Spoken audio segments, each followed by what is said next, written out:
Hi everyone, स्वागत है आपका अपने यूट्यूब चैनल क्रेजी पॉलिटेक्निक पे। हम उम्मीद करते हैं कि आप लोग स्वस्थ होंगे और साथ ही साथ हमारे लेक्चर को देखते भी होंगे। तो आज का जो हमारा लेक्चर है, आपको नाम से ही पता चल रहा होगा, न्यूमेरिकल ऑफ ट्रांसफार्मर। मतलब इसमें हम ट्रांसफार्मर के कुछ बेसिक से न्यूमेरिकल को डिस्कस करेंगे, जो कि अधिकतर एग्जाम में पूछता है और साथ ही साथ आपके सेमेस्टर एग्जाम में भी आता है। तो इसीलिए आप इस वीडियो को बिल्कुल भी स्किप ना करें और कंप्लीट वीडियो देखें। इसमें हम कुल मिलाकर 4 न्यूमेरिकल का डिस्कशन किए हैं, 4 न्यूमेरिकल का हम सॉल्यूशन प्रोवाइड किए हैं, जो कि बहुत ही अच्छा न्यूमेरिकल है, जो कि चांसेस है कि आपके एग्जाम में पूछ दें। तो चलिए हम सबसे पहले फर्स्ट क्वेश्चन को देखते हैं। तो देखिए सबसे पहला क्वेश्चन क्या कर रहा है कि a transformer with an output voltage of 4200 volt या 4200 वोल्ट, मतलब क्या कर रहा है कि एक ट्रांसफार्मर है जिसका कि आउटपुट वोल्टेज जो है वो 4200 वोल्ट है। तो पहले जो क्वेश्चन कर रहा है उसको हम लिख लेते हैं। गिवन में क्या क्या है, देखिए गिवन में हमको दिया है कि आउटपुट वोल्टेज, तो आउटपुट वोल्टेज को हम VO या V2 से रिप्रेजेंट करते थे। तो यहाँ पर लिखेंगे V2 इक्वल्स टू 4200 वोल्ट या 4200 वोल्ट। उसके बाद कह रहा है कि is supplied eight 230 volt in 230 volt जो है उसको हम सप्लाई दे रहे हैं। सप्लाई मतलब क्या, सप्लाई हम किधर देते हैं, इनपुट साइड। इनपुट साइड में ही तो हम सप्लाई देते हैं, तो उसको या प्राइमरी साइड जिसको बोलते थे, तो उसको हम किससे रिप्रेजेंट करते हैं, इनपुट के लिए V1। तो उस केस में वहाँ पर जो वोल्टेज है वो 230 वोल्ट है। सप्लाई जो हमेशा होता है वो V1 होता है, प्राइमरी वोल्टेज होता है जिधर की ओर हम सप्लाई देते हैं। इफ सेकेंडरी हैज 2000 टर्न, उसके बाद करा है कि अगर सेकेंडरी के पास 2000 टर्न है, तो यहाँ पर N2 बराबर दे दिया है कितना कि 2000 टर्न है।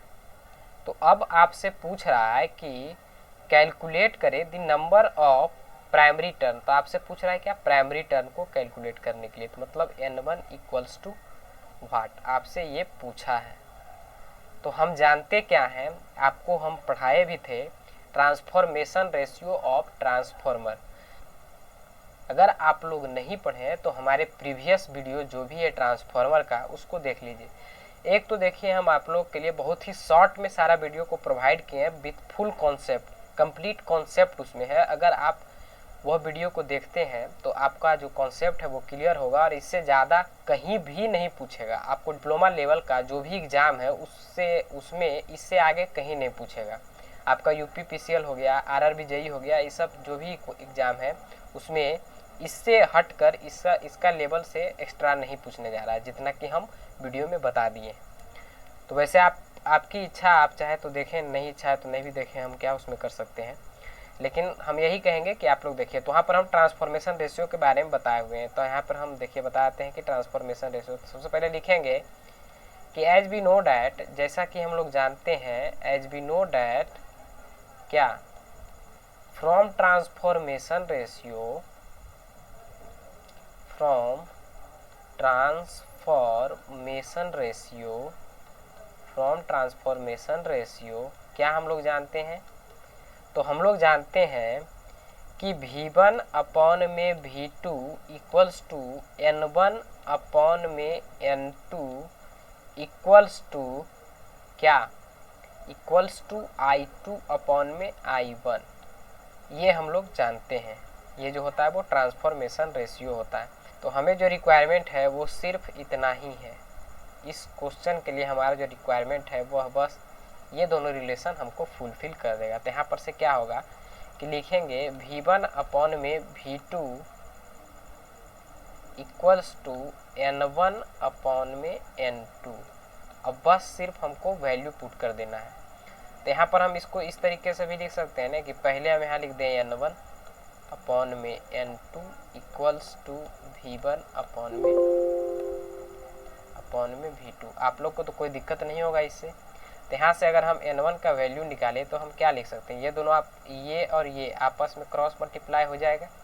तो यहाँ पर इसका जो वैल्यू होगा वो होगा V1 इंटू N2 अपॉन में जो V2 है वो यहाँ पर, ये जो V2 है वो यहाँ पर V2 रह ही जाएगा।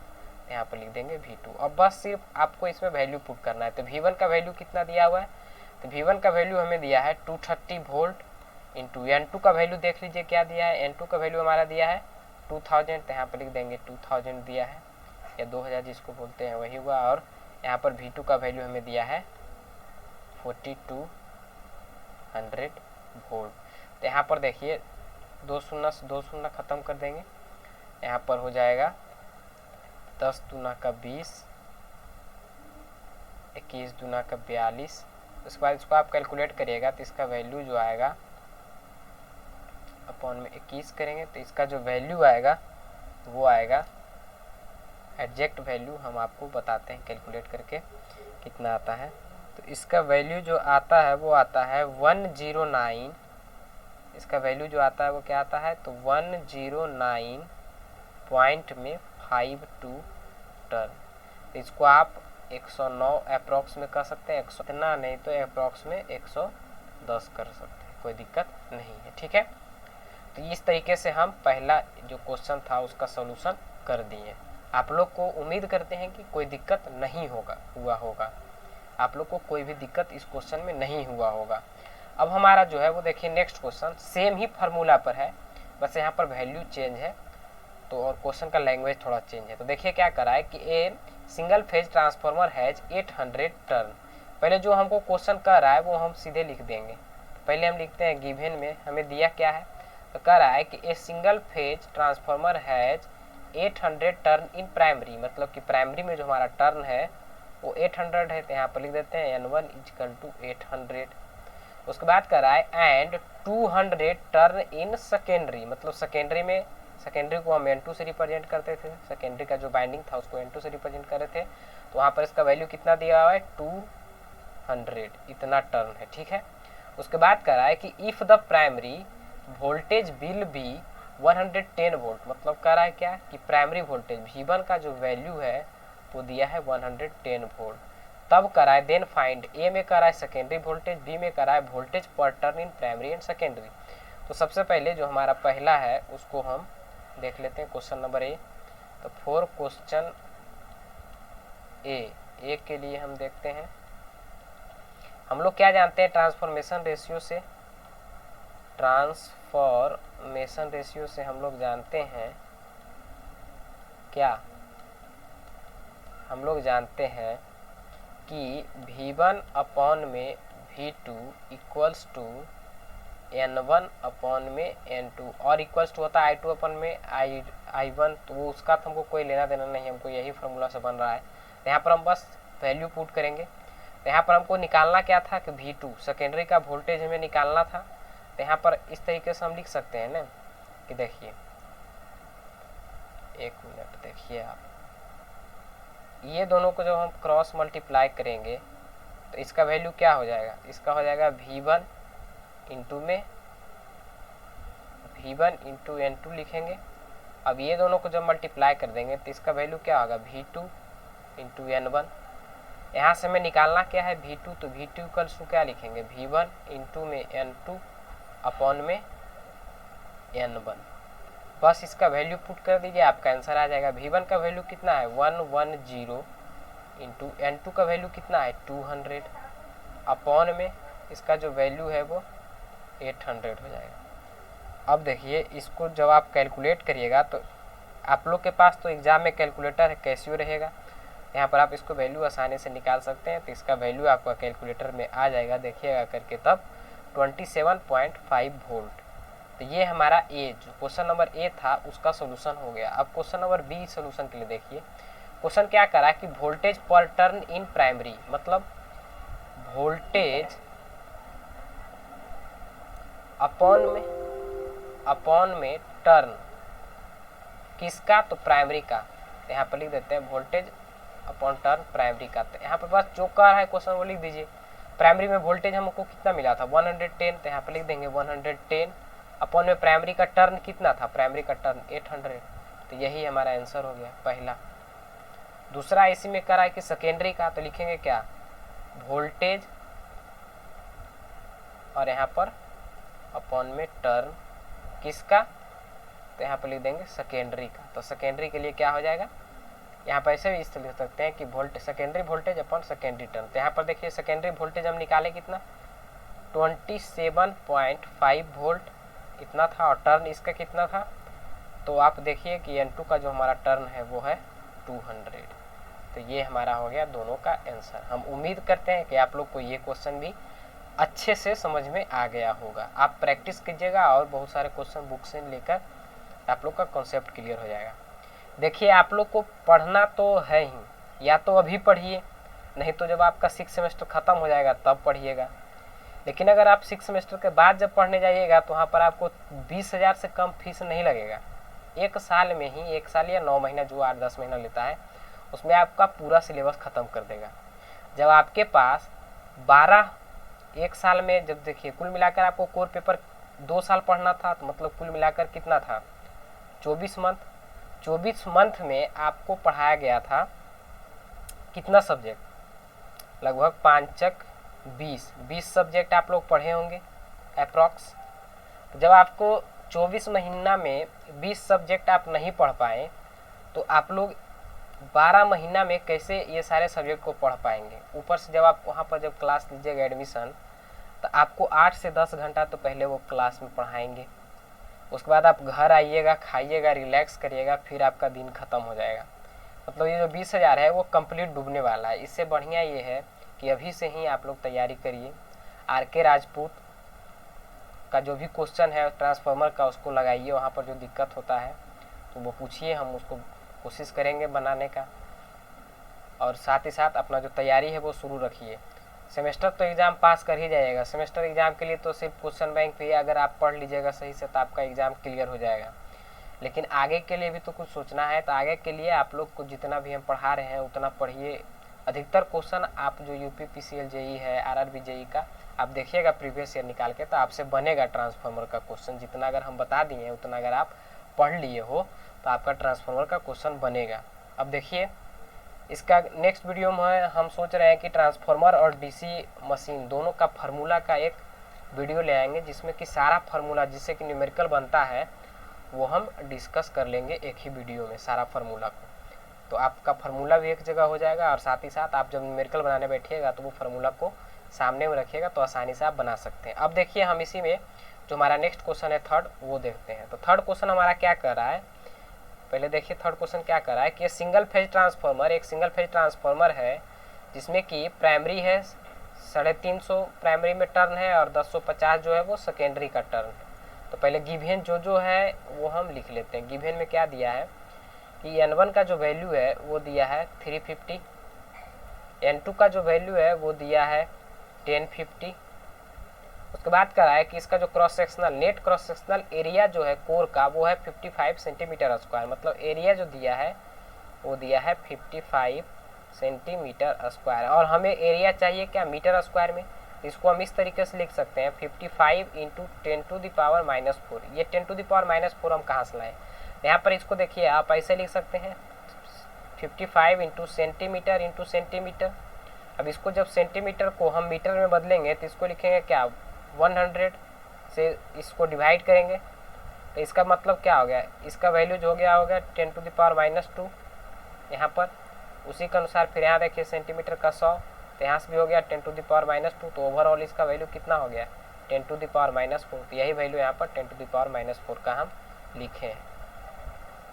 तो आप लोग समझ गए होंगे। तो यहाँ पर देखिए जो आपका जो दिया हुआ है गिवन डाटा उसको बस आप लोग लिखते जाइए, और आपका न्यूमेरिकल बहुत ही आसानी से बन जाएगा। आपको कोई भी दिक्कत नहीं होगा बनाने में न्यूमेरिकल।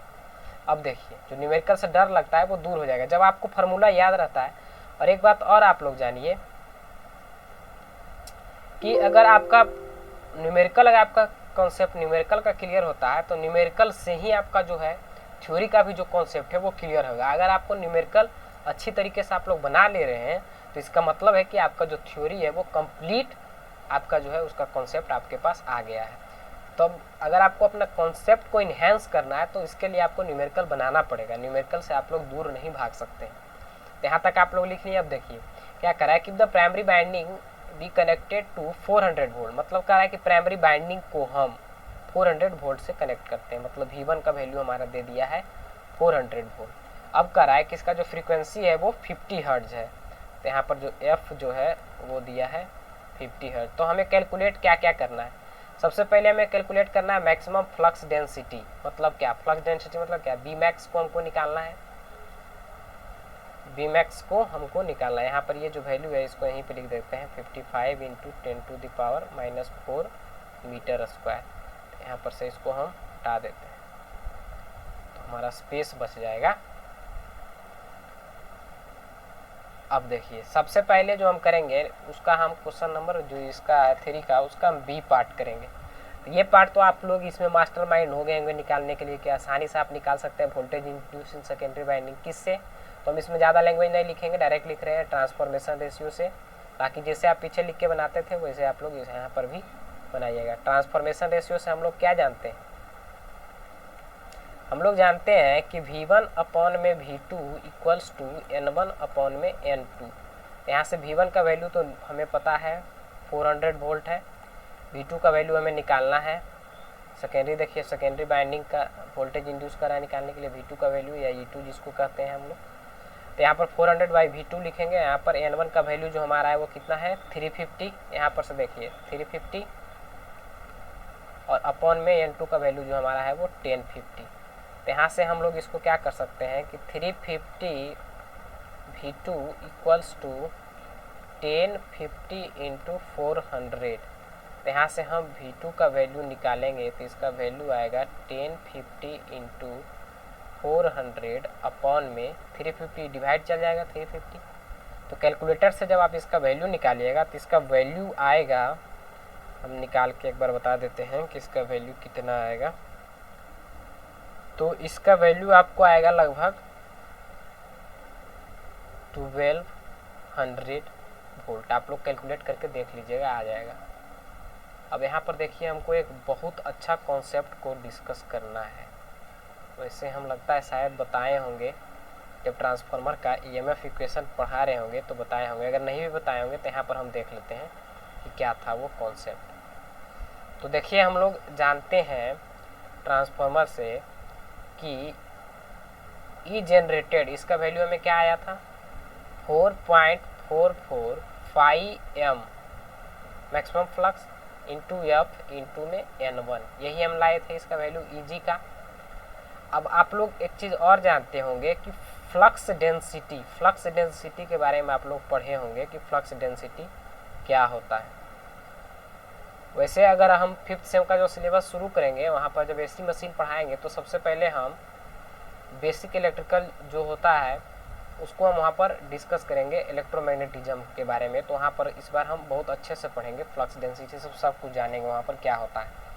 तो यहाँ पर देखिए फ्लक्स डेंसिटी का मतलब होता है कि एक एरिया पर, ये जो एरिया है इस पर कितना फ्लक्स आ रहा है या कितना फ्लक्स यहाँ पर कलेक्ट हो रहा है, उसका जो डेंसिटी होता है उसको हम फ्लक्स डेंसिटी कहते हैं।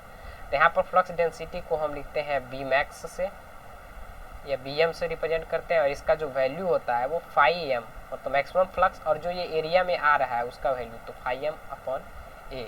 तो ये जो है हमारा जो आता है वो बी मैक्स का वैल्यू आता है। तो अब देखिए यहाँ पर से हम इसको किस तरीके से लिख सकते हैं। यहाँ पर हम इसको, यहाँ पर देखिए, यहाँ पर से देखिए अगर हम φm इसको क्रॉस मल्टीप्लाई कर दे तो क्या होगा BM अपॉन में BM इंटू A होगा। अब यह देखिए ये जो φm यहाँ पर, ये जो φm यहाँ पर, अब φm ये φm के जगह पर इसका वैल्यू पुट कर देते हैं तो हमारा इक्वेशन क्या होगा Eg इक्वल्स टू 4.44 यहाँ पर देखिए लिखेंगे क्या BM इंटू A, φm की जगह पर पुट किए हैं, इंटू में F इंटू में N1। अब इसका वैल्यू आप पुट कर दीजिए, आपका पता चल जाएगा। Eg प्राइमरी में हम यहाँ पर निकालते हैं, Eg की जगह पर E1 लिख देते हैं, E1 का वैल्यू। तो E1 का जो वैल्यू है हमें कितना मिलेगा, क्योंकि प्राइमरी जो हमारा जो कनेक्ट था, देखिए क्वेश्चन में क्या लिखा है, प्राइमरी वाइंडिंग को हम कनेक्ट किए 400 वोल्ट से। तो 400 वोल्ट से जब हम कनेक्ट किए तो यहाँ पर जो वोल्टेज मैक्सिमम डेवलप होगा या जनरेट होगा वो कितना होगा EMF, यहाँ पर तो 400 का ही EMF जनरेट होगा। यहाँ पर हम E1 का वैल्यू पर रख देंगे जब 400 इक्वल्स टू 4.44, यहाँ पर लिखेंगे BM इंटू A का जो वैल्यू हम निकाले थे वो कितना निकाले थे 55 इंटू 10⁻⁻⁴। तो यहाँ पर लिख देंगे 55 इंटू में 10⁻⁻⁴, और साथ में साथ क्या है f का वैल्यू हम लिख देंगे 50, और साथ ही साथ n का जो वैल्यू है n1 का वो लिख देंगे इंटू 350। यहाँ पर आप लोग को नहीं दिख रहा होगा, देख लीजिए यहाँ पर इंटू लास्ट में किए 350। तब यहाँ पर से हम बी मैक्स ये जो है इसको हम इस तरीके से लिख सकते हैं bm इजकल टू, यहाँ पर इसको यही साइड रहने देते हैं, नहीं तो देखिए आपको लोग को दिक्कत अगर हो रहा है तो इसको हम इस तरीके से तो लिख सकते हैं।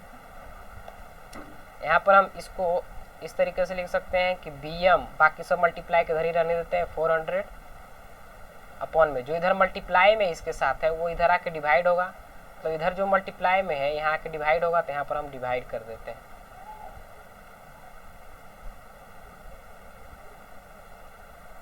तो देखिए यहाँ पर हम इसको डिवाइड करते हैं, तो बी मैक्स जो था इसका जो वैल्यू है वो होगा 4.44 400 upon 4.44 into 55 into 10⁻⁻⁴ into 50 into 350।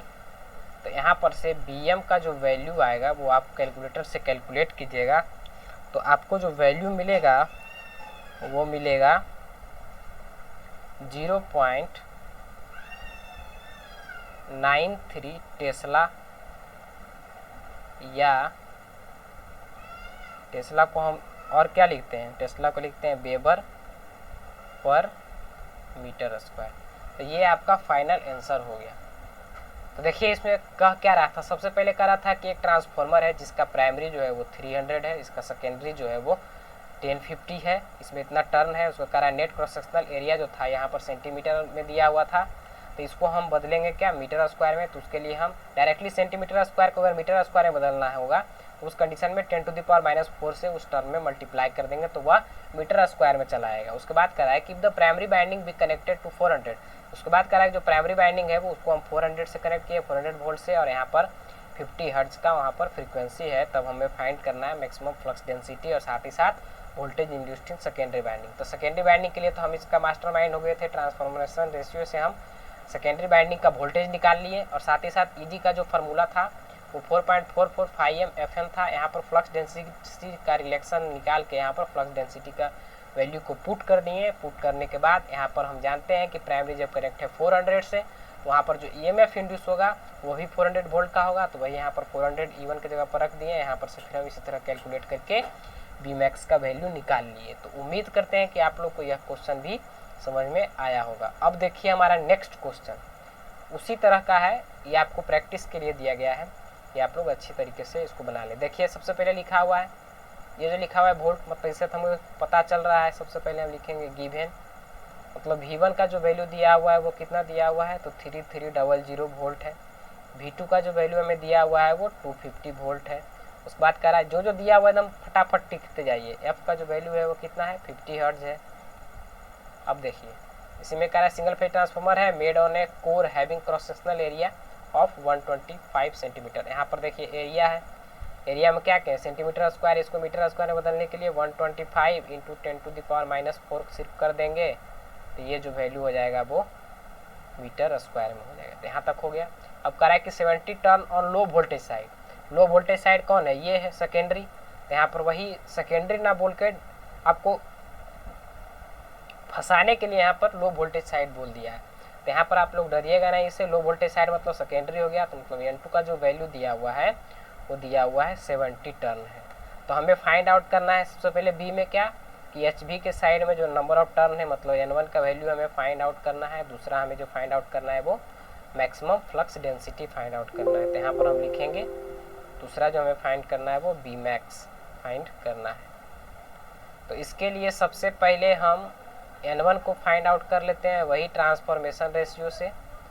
पूरा हम नहीं लिख रहे हैं, ये ट्रांसफॉर्मेशन रेशियो है, आप लोग लिख के बनाइएगा। यहाँ पर हम डायरेक्ट वैल्यू पुट कर देते हैं कि V1 अपॉन में V2 equals to N1 upon में N2। यहाँ से हम इसको लिख सकते हैं कि V2 N1 equals to V1 N2। आप लोग देख लीजिए कैसे किया जाता है। यहाँ पर देखिए यहाँ पर हम क्रॉस मल्टीप्लाई किए हैं, तो इसका इसका और इसका इसका। तो यहाँ पर देखिए V2 N1 आ गया, यहाँ पर से V1 N2 आ गया।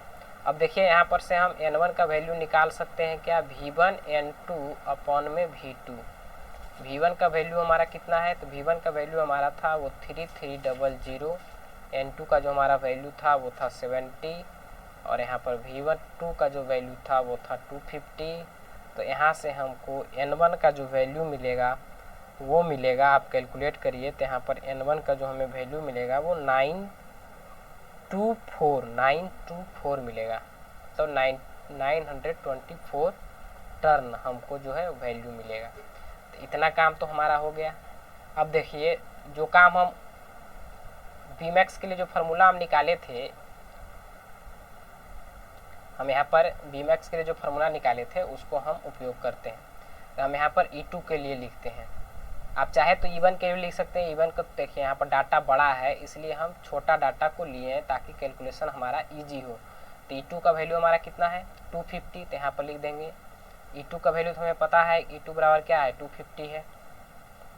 यहाँ पर हम इसको E2 के फार्मूला जो था ट्रांसफार्मर का वो क्या था 4.44, और हम यहाँ पर निकाले थे φm की जगह पर यहाँ पर पुट किए थे क्या bm इंटू ए, इंटू में था f और इंटू में था E2 है, तो यहाँ पर n2 लेंगे। अब देखिए यहाँ पर से 4.44 इंटू में Bmax का, तो Bmax ही रहने देंगे। एरिया हमारा जो आया था 125 मीटर स्क्वायर आया था, और यहाँ पर फ्लक्स जो था वो हमारा 50 था, और यहाँ पर n2 जो था वो n2 हमें दिया हुआ है। देखिए लो वोल्टेज साइड मतलब सेकेंडरी का जो वैल्यू है वो है 70, और यहाँ पर E2 का जो वैल्यू है वो हम लिख देंगे 250।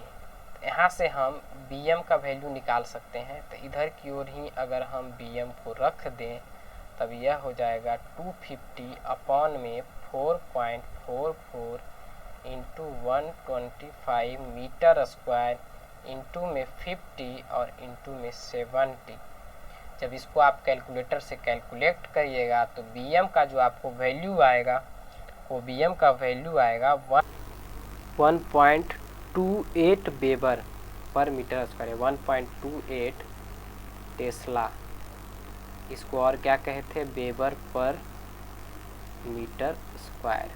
अब देखिए यहाँ पर आपका जो यह न्यूमेरिकल हो गया वो हो गया द एंड। तो ये सब जो था वो आपका बेसिक न्यूमेरिकल था, लेकिन अधिकतर एग्जाम में इसी तरह का न्यूमेरिकल पूछा जाता है, और आपके एग्जाम में भी, सेमेस्टर के एग्जाम में भी इस तरह का न्यूमेरिकल आता है। तो हम उम्मीद करते हैं कि आप लोग को हमारा जो सेशन है वो अच्छा लगा होगा। अगर सेशन अच्छा लगता है तो हमारे वीडियो को लाइक करें और हमारे चैनल को सब्सक्राइब करें। और अगर आप हमसे टेलीग्राम पर जुड़ना चाहते हैं, टेलीग्राम ग्रुप का लिंक जो है हम इस वीडियो के डिस्क्रिप्शन में डाल देंगे, वहाँ से आप हमें आसानी से हमारे ग्रुप को ज्वाइन कर सकते हैं और हमसे बातें भी कर सकते हैं, जो कुछ भी आप हमसे शेयर करना चाहते हैं। तो मिलते हैं नेक्स्ट वीडियो में। धन्यवाद। स्वस्थ रहिए, मस्त रहिए और पढ़ते रहिए। धन्यवाद।